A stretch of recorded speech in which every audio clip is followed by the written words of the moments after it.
Good morning, તમારું હાર્દિક સ્વાગત છે આપણી યુટ્યુબ ચેનલ એમડી એકેડમીમાં। આજે આપણે વાત કરવાની છે આજના મહત્ત્વપૂર્ણ કરંટ અફેરની। આ કરંટ અફેરમાં ગુજરાતની બધી જ એક્ઝામ માટે મોસ્ટ ઇમ્પોર્ટન્ટ છે। તો શરૂઆત કરીશું।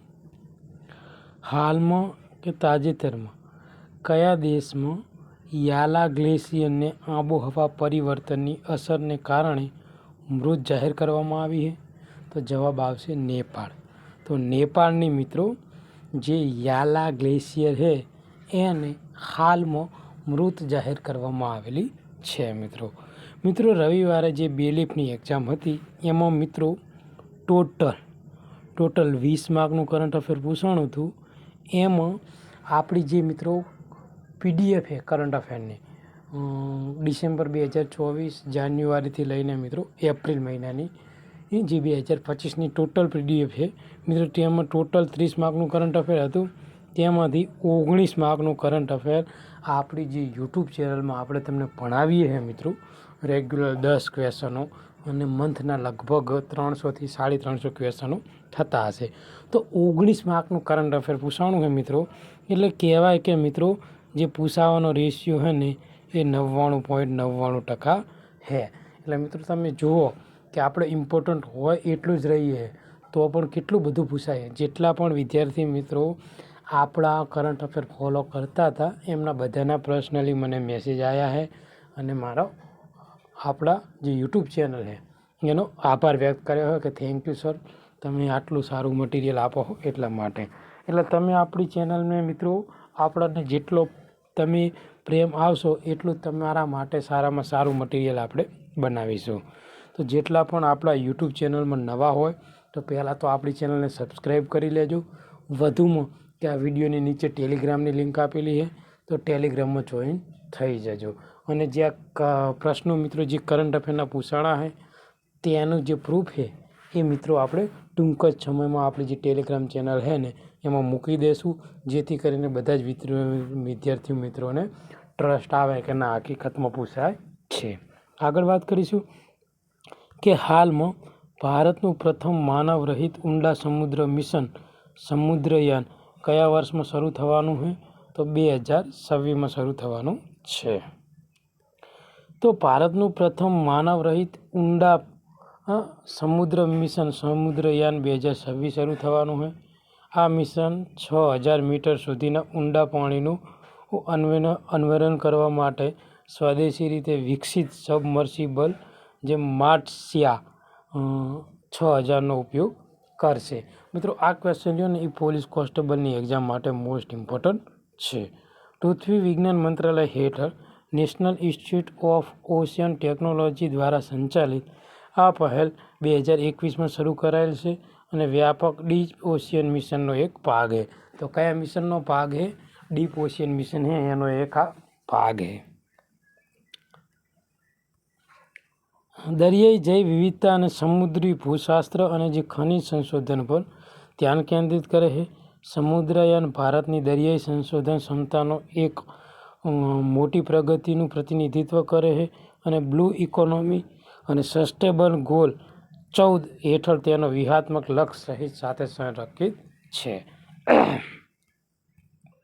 આગળનો ક્વેશ્ચન છે હાલમાં ટેસ્ટ અને T20 ફોર્મેટના નિવૃત્તિ લીધા બાદ ભારતીય ક્રિકેટર રોહિત શર્માના સન્માનમાં તાજેતરમાં સ્ટેડિયમના સ્ટેન્ડનું નામ બદલીને શું રાખવામાં આવેલું છે? તો વાનખેડેમાં મિત્રો રોહિત શર્મા સ્ટેન્ડ નામ રાખવામાં આવેલું છે। ક્યાં? વાનખેડે સ્ટેડિયમમાં।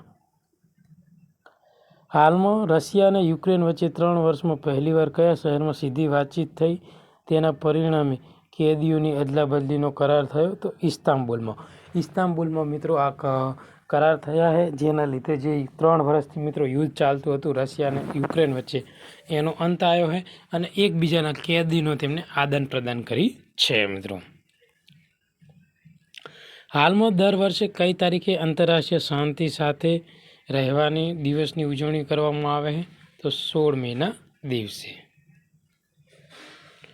તો શાંતિ સાથે રહેવાનો આંતરરાષ્ટ્રીય દિવસ દર વર્ષે 16મીના રોજ ઉજવવામાં આવે છે. આ દિવસ સંયુક્ત રાષ્ટ્ર દ્વારા 2017માં મિત્રો એક ઠરાવ પસાર કરીને આ દિવસની સ્થાપના કરવામાં આવી હતી.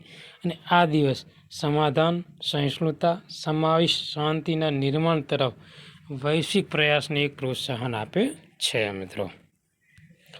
ઉપરાંત આ દિવસ એક માન્યતાને મજબૂત બનાવે છે, જે શાંતિ માટે ભેદભાવ દૂર કરવા અને યુએન ટકાસ વિકસનના લક્ષ્યો, ખાસ કરીને SDG 16ના સિદ્ધાંત સાથે સંરેખિત સ્થિતિસ્થાપકતા, સુમેળભર્યા સમાજનું નિર્માણ કરવા માટે સક્રિય ભાગીદારી અને સહયોગ જરૂરી છે મિત્રો. તો આ દિવસ આ હેતુથી મનાવવામાં આવે છે. હાલમાં નવા યુએન બિલ હેઠળ બિન US નાગરિક દ્વારા કરવામાં આવતા આંતરરાષ્ટ્રીય રેમિટન્સ પર પ્રસ્તાવિત એક્સાઇઝ ટેક્સ દર શું છે? તો 0.5%. હાલમાં કેન્દ્રીય ગૃહમંત્રી અમિત શાહે કયા શહેરમાં આતંકવાદ વિરોધી પ્રયાસો માટે અપગ્રેડ 500 કરોડની મલ્ટી એજન્સી સેન્ટરનું ઉદ્ઘાટન કર્યું છે? તો નવી દિલ્હીમાં મિત્રો આજે મલ્ટી એજન્સી સેન્ટર છે એનું ઉદ્ઘાટન કરવામાં આવ્યું છે, જે આતંકવાદી વિરોધી જે પ્રયાસો હોય માટે અપગ્રેડ કરવામાં આવશે. તો 16 મે 2025ના રોજ કેન્દ્રીય ગૃહમંત્રી અમિત શાહે નવી દિલ્હીમાં અપગ્રેડેડ મલ્ટી એજન્સી સેન્ટરનું ઉદ્ઘાટન કર્યું છે. આ હાઈટેક ઇન્ટેલિજન્સ શેરિંગ હબ આતંકવાદ વિરોધી કામગીરીને વધારવાના ભારતના સઘન પ્રયાસનો એક ભાગ છે મિત્રો. આ ઉપરાંત 500 કરોડનું રોકાણ સાથે ઇન્ટેલિજન્સ બ્યુરો હેઠળ વિકસાવવામાં આવશે નવું MAC એટલે આર્ટિફિશિયલ ઇન્ટેલિજન્સ, મશીન લર્નિંગ અને ભૌગોલિક માહિતી પ્રણાલી એકત્રિત કરશે, જેથી કરીને દેશભરમાં 28 મુખ્ય જે સુરક્ષા અને ગુપ્તચર એજન્સીઓ વચ્ચે વાસ્તવિક સમયનું સંકલન શક્ય બનશે મિત્રો આના થ્રુ. આ ઉપરાંત ડેટાને કેન્દ્રીય બનાવવા અને સશસ્ત્ર દળો અને રાજ્ય પોલીસ જેવી એજન્સી વચ્ચે સંચાર સુનિશ્ચિત કરી નવી દિલ્હીમાં સ્થિત MAC ભારતના રાષ્ટ્રીય માળખાના પાયાનો પથ્થર બનાવવામાં તૈયારરૂપ થશે. અને બીજા વિશ્વયુદ્ધ પછી મૂળ યુનેસ્કો દ્વારા પ્રેરિત આદિવાસી વ્યક્તિને સંયુક્ત રાષ્ટ્ર અને ધાર્મિક વિભાજનને દૂર કરવા અને સંવાદોની પ્રક્રિયાને જોડાવા માટે આ પ્રોત્સાહન કરે છે. આગળનો પ્રશ્ન છે કે હાલમાં ભારતમાં સાથે રાજદ્વારી અને વેપાર સંબંધો મજબૂત કરવા માટે તાજેતરમાં કયા મધ્ય અમેરિકાએ નવી દિલ્હીમાં તેના દૂતાવાસનું ઉદ્ઘાટન કર્યું છે? તો હોન્ડુરાસ જે દેશ છે તેને મિત્રો આપણા નવી દિલ્હીમાં તેનો દૂતાવાસનું ઉદ્ઘાટન કરવામાં આવેલું છે. 2027-28માં લોન્ચ થનાર લુપેક્સ ચંદ્ર મિશન કયા દેશ સાથે સંયુક્ત રીતે સહયોગ કરી રહ્યું છે?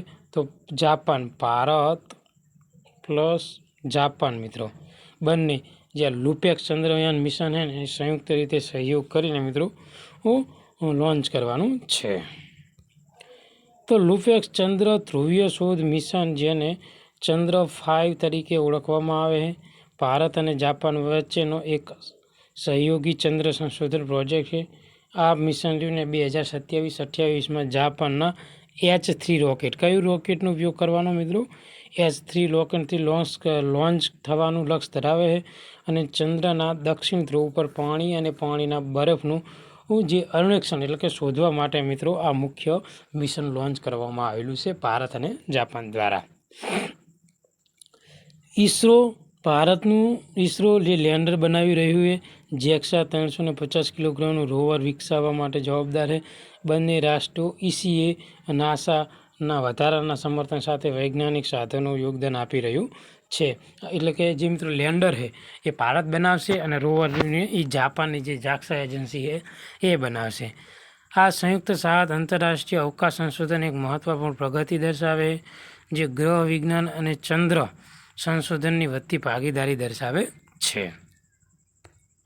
આજના કરંટ અફેરનો લાસ્ટ ક્વેશ્ચન, હાલમાં transforming lives a Glance of પ્રધાનમંત્રી આવાસ મિશન ઇન નાગાલેન્ડ શીર્ષક હેઠળ PMAYU કોફી ટેબલ બુક કયા શહેરમાં સત્તાવાર રીતે પ્રકાશિત થઈ છે? તો કોહિમા, જે નાગાલેન્ડની રાજધાની છે મિત્રો, ત્યાં મિત્રો સત્તાવાર રીતે આ પ્રકાશિત થઈ છે. તો આજનું મહત્ત્વપૂર્ણ કરંટ અફેર અહીંયા પૂરું કરીએ. આ કરંટ અફેર ગમ્યું હોય તો આપણી ચેનલને સબસ્ક્રાઈબ કરજો અને તમારા બીજા મિત્રોને મોકલી આપજો. થેન્ક યુ, ધન્યવાદ.